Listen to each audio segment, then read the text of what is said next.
Part 2. Who are you in ethical terms?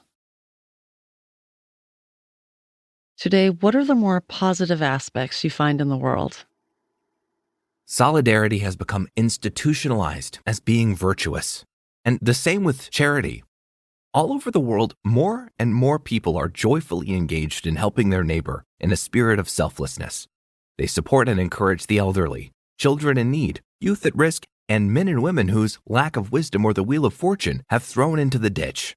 At the same time, there are ongoing discussions about the construction of peace and racial, cultural, and religious pluralism of all humanity, the confederation of men, and the multiplication of friendships.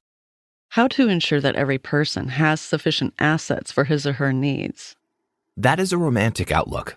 There will always be an ocean of suffering. There is no universal basic income for home, food, medical assistance, and education.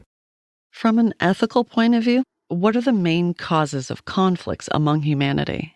Envy and gossip in 3 forms: slander, backbiting, and revisiting history for negative purposes. It's hard to bite one's tongue. Zeno of Cyprus said that if nature gave men 2 ears and only 1 mouth, it was to make them understand that it is better to listen than to speak. But speaking is natural.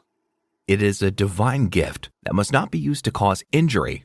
Something is wrong in the world today where gossiping is a profession. Bad journalism is inexcusable.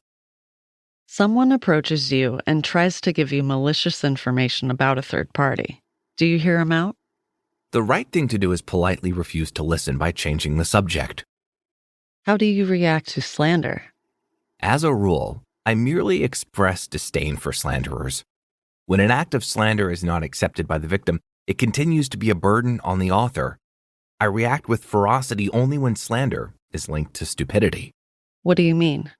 Do you know the fable of the old lion, Gabriella? No, I don't. The lion is old, tired, drained of strength. Today he is insulted and ill-treated by all the animals that used to be afraid to go near him. The lion refuses to listen to them and shuts himself off from everyone. One day, when a donkey approaches to ill-treat him, the lion reacts. It is a violent reaction. Why? Slander and stupidity together are unbearable. Tell me about envy. Is there really so much envy about? I, for instance, am not an envious person. Indeed, I would like everyone to have lots of things.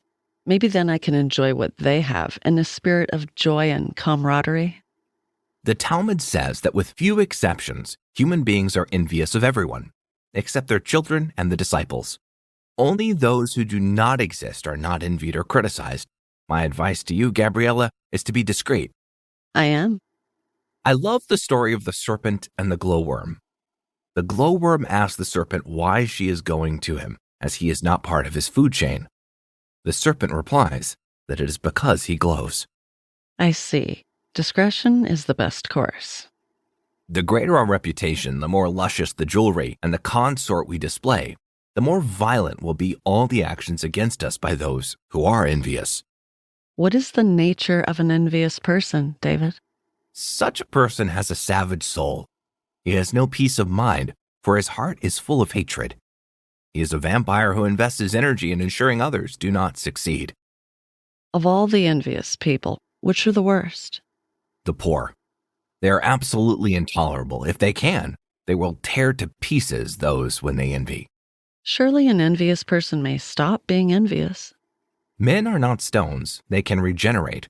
But I have never known a case of an envious person who ceased to be envious. What is the relation between envy and the evil eye? The evil eye, An-Hara, is the name given to the negative energy generated by people who look at us filled with envy or bad feeling. It comes at us from outside, from people we know or people we barely know at all. How does one avoid it? By living a discreet existence with the good eye, Ein HaTauv.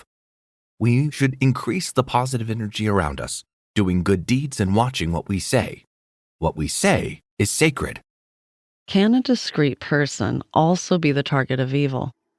That person is less exposed, but will never entirely escape evil. Those who serve a cause will always come up against the opposite force of nature, enemies, mediocre people close to them, and the negative spiritual realities that seek out